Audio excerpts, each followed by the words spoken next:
Hospital ward, जहाँ कई लोग नई ज़िंदगी लेते हैं तो दूसरी तरफ कई लोग अपनी ज़िंदगी खो देते हैं। पर क्या होगा तब जब वही लोग मरने के बाद वापस आ जाएं?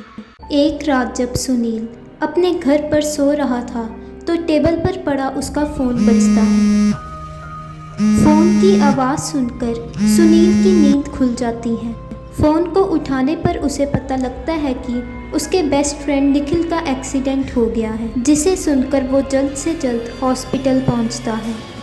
कुछ देर हॉस्पिटल वार्ड में बैठने के बाद सुनील अपने दोस्त को आराम करने का बोलता है और वहां से चला जाता है। पर वार्ड से बाहर निकलते ही सुनील को किसी के रोने की आवाज़ आती है, जो कॉरिडोर के एंड से आ रही थी। पास पहुंचकर सुनील को व्हीलचेयर पर एक लड़की दिखाई देती है, जो उससे बोलती है कि मुझे वार्ड नंबर 13 तक छोड़ दो। सुनील उसे हाँ बोलकर उसकी व्हीलचेयर को वार्ड नंबर 13 तक ले आता है और उस लड़की को अपने वार्ड में छोड़कर सुनील वहां से चला जाता है।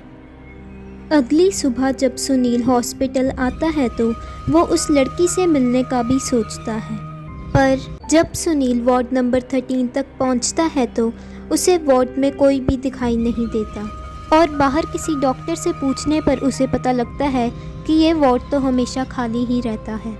एक हफ्ते बाद जब सुनील अपने दोस्त से मिलने के बाद घर जा ही रहा था तो उसे कॉरिडोर में फिर से किसी के रोने की आवाज़ आती है, जिसे सुनकर वो वार्ड नंबर 13 तक खुद ब खुद चलने लगता है। वार्ड में उसे वही व्हीलचेयर वाली लड़की मिलती है और सुनील उससे बात करने की कोशिश करता है, पर वो लड़की उसकी किसी भी बात का जवाब नहीं देती। इसीलिए सुनील वहां से चला जाता है। वार्ड से बाहर निकलते ही सुनील को एक डॉक्टर मिलती है, जो उससे पूछती है, सर आप यहाँ क्या कर रहे हैं? वो मैं यहाँ की पेशेंट व्हीलचेयर वाली लड़की से मिलने आया था। पर सर आप जिस पेशेंट की बात कर रहे हैं वो तो 1 महीने पहले ही मर चुकी है। देखिए वार्ड तो एकदम खाली है। ये कैसे हो सकता है? वो लड़की अभी तो यही थी, मैंने उससे बात भी की थी। सर आपको कोई गलतफहमी हुई है, ये वार्ड 1 महीने से खाली है। सुनील अपने घर वापस चला जाता है और वो वार्ड नंबर 13 की बात से बहुत परेशान था। जब सुनील फ्रेश होने के लिए वॉशरूम जाता है तो वहाँ मिरर पर लिखा हुआ था, मुझे इंसाफ दो, जिसे पढ़कर सुनील बहुत डर जाता है। तभी उसे लिविंग रूम से किसी के चीखने की आवाज़ आती है और जब वो भागकर वहाँ पहुँचता है तो लिविंग रूम में वही व्हीलचेयर पड़ी हुई थी और साथ में वही वार्ड नंबर 13 वाली लड़की ज़मीन पर अपना मुंह नीचे कर बैठी हुई थी और अपना मुंह ऊपर कर सुनील से कहती है, मुझे इंसाफ चाहिए। फिर वो लड़की खड़ी हो जाती है और सुनील के सामने आ जाती है। मुझे छोड़ दो, मैंने क्या किया तुम्हारा?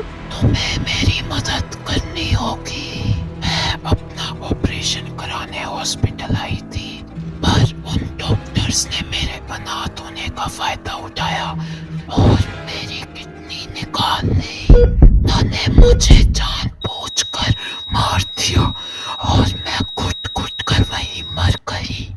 तभी से मेरी आत्मा उस वार्ड नंबर 13 में भटक रही है। तुम्हें मुझे इंसाफ दिलाना होगा। सुनील को उस लड़की की कहानी सुनकर बहुत दुख होता है और वो उसे इंसाफ दिलाने की ठान लेता है। इसीलिए वो हॉस्पिटल के रिकॉर्ड्स को चेक कर उस डॉक्टर का पता लगाता है और उसे उसके किए की सज़ा दिलवाता है। सुनील डॉक्टर से परमिशन लेकर वार्ड नंबर 13 में उस लड़की की आत्मा को शांति दिलवाने के लिए हवन भी करवाता है, जिसके बाद से वार्ड नंबर 13 में उस लड़की का रोना बंद हो जाता है।